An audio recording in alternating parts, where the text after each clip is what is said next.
Hey everybody, welcome to my channel. Today's video is one in a series of videos that I'm making called Western Mountaineering Fit and Pack. These demonstrative reviews are designed to be add-on videos to my existing Western Mountaineering sleeping bag reviews.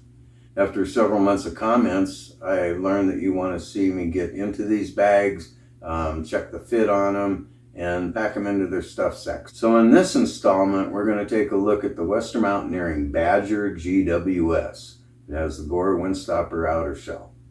Now my son owns one of these bags as well. I thought I'd do this video with my bag because mine's a 7-foot overfilled model. Now I'm only 5'10", and you might say, Matt, don't you know you should get a sleeping bag that's closer fitting? Well, I'll tell you, it was $330 cheaper than the 6'6" model. That's why I bought a 7-foot sleeping bag. And in real world application, that extra room down there doesn't bother me at all. My feet don't get cold. Oftentimes I'll have a jacket down there, or I'll have an Nalgene bottle of water down there wrapped in a sweater or something. So the extra space really is not a problem for me, and I'm really glad that I saved $330 over the 6'6" model. Now Western Mountaineering makes this bag in 3 different lengths: 6 foot, 6'6", and 7 foot.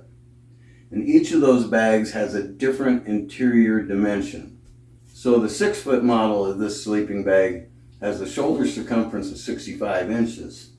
It's got a waist circumference of 56 inches. And it's got a foot box circumference of 39 inches. When you get into the 6'6" bag, you've got a shoulder circumference of 66 inches, a waist circumference of 57 inches, and a foot box circumference of 41 inches. And then in the 7-foot version, the shoulder circumference is 67 inches, the waist circumference is 58 inches, and the foot box is 41 inches in circumference. This bag has a stated loft of 6 inches. Like I say, this bag's been overfilled and it's got about 6.5 inches of loft.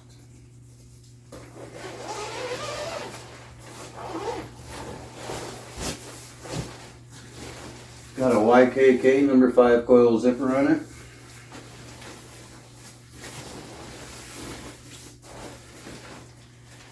And I go into a little greater detail about the specs of this bag in the review. The purpose of this video is to show you what the fit is like in the bag and how well it fits down into its supplied stuff sack.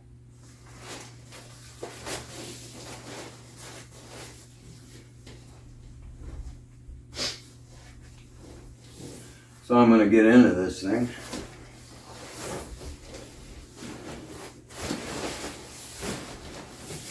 And like I said, because it's a 7-foot bag, my feet only come to about right here.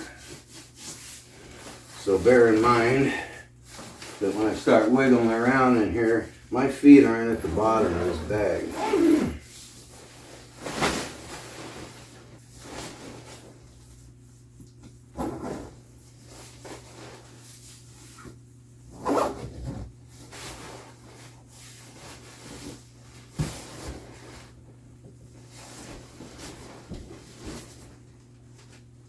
See that? My toes are on that second baffle line.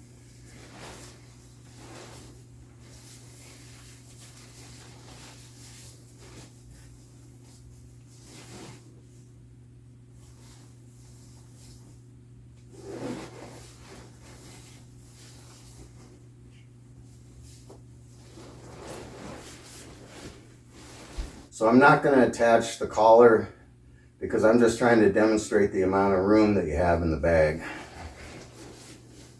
So in that foot box section, I'm not making full snow angels like I nearly was in the Sequoia.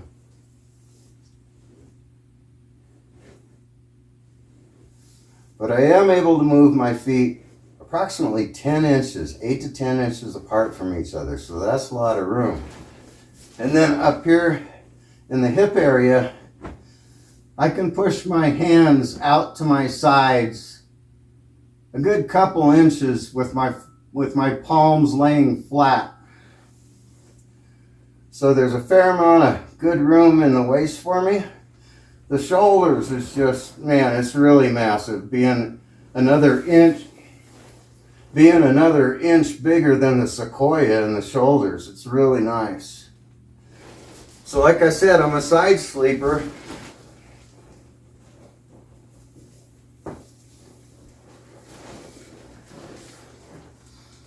When I lay on my side, there's plenty of room for my top leg to lay over, plenty of room in the waist for me. I mean, I can pretty much do a full Captain Morgan in this thing, which is really amazing considering it's a mummy style bag.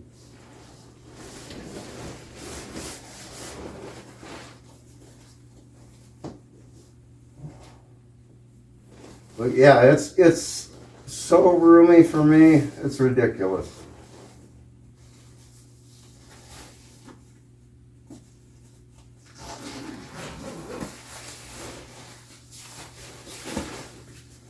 And man, is it warm. Whew.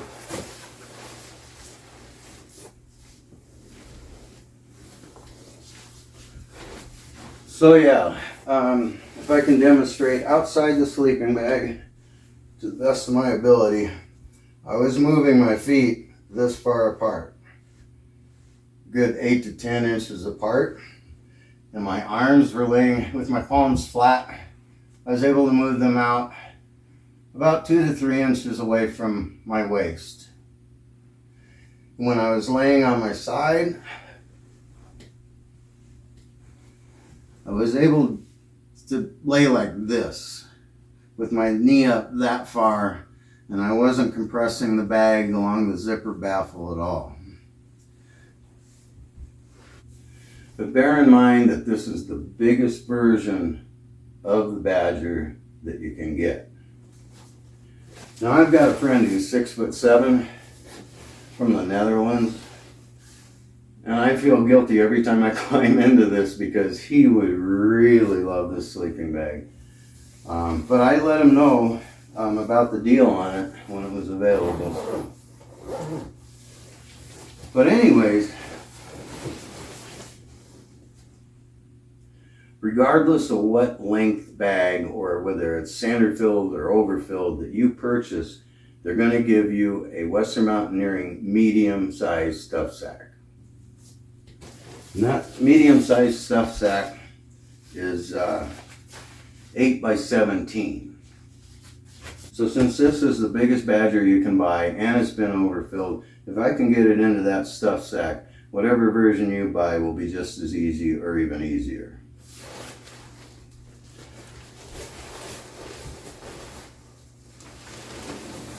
So once again, with these Gore Windstopper bags that I have, trying to put this in head first into the stuff sack would be an exercise in futility because air just can't get out of this fabric.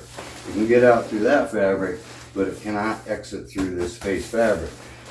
A lot of people will just turn these bags inside out to facilitate the air escaping the bag when you're stuffing it into the stuff sack. I don't do that because I'm just really leery about putting this really delicate fabric on the outside. That's just me, but it would facilitate the packing. So what I do instead is I'll unzip the bag about a foot or so, and I'll wad up the foot box in one hand. Now I notice that I sometimes stuff it with my right hand and hold the bag in my left, and sometimes I do it the other way. I'm not ambidextrous, but it seems to be just as comfortable either way.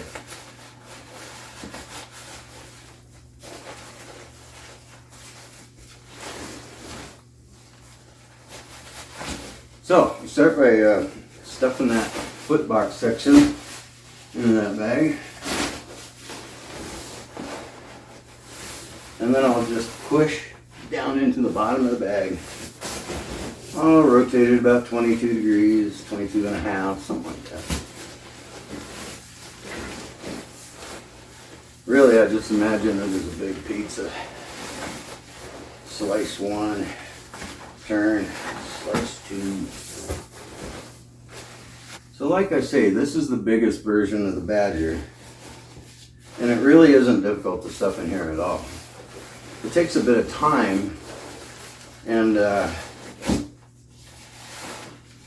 if I was on a deadline driven schedule, I could do this quicker. I'm just trying not to break a sweat.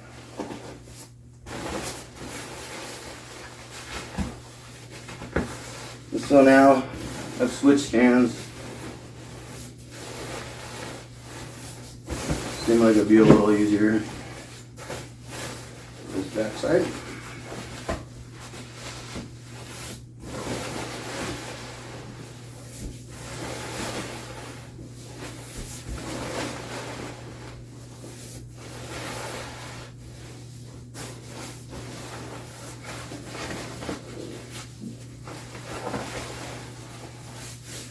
And to be honest with you, I don't really put them in the stuff sack that often. I did myself a favor and I bought an extra large stuff sack from Western Mountaineering, which allowed me to just upgrade all of my bag stuff sacks. So for ease of packing,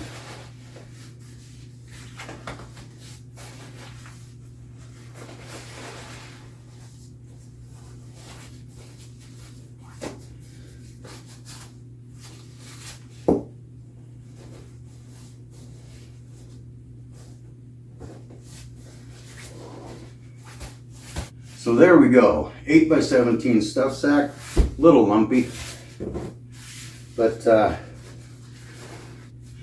really that's about all the sleeping bag you'd want to put into a stuff sack this size. It was a little bit arduous near the end there. But if you have a compression sack, you could certainly compress that down smaller. It wasn't too difficult to get it in there. As usual, I made it look harder than it is. But, you know, I gotta say that this Badger and my Sequoia, which I did the first fit and pack review on, these are the two bags that I probably use the most. For the longest time, the Badger was number one. And then after I got the Sequoia, I started spending a lot of nights in cold weather in that. But this is a super 3-season bag. It's definitely, you know, I looked at my channel metrics this last week and the Badger got more views than anything else. Makes sense. Fall's coming up in a couple weeks, so I know that there's a lot of hunters out there getting ready. Great time to upgrade your bag. But if you like this little fit and pack review of the Western Mountaineering Badger GWS, please click the like button and subscribe to my channel. I'd appreciate that. I'll continue bringing you more reviews, more videos like this, as well as taking you cold weather camping. But until then, stay safe out there and have fun.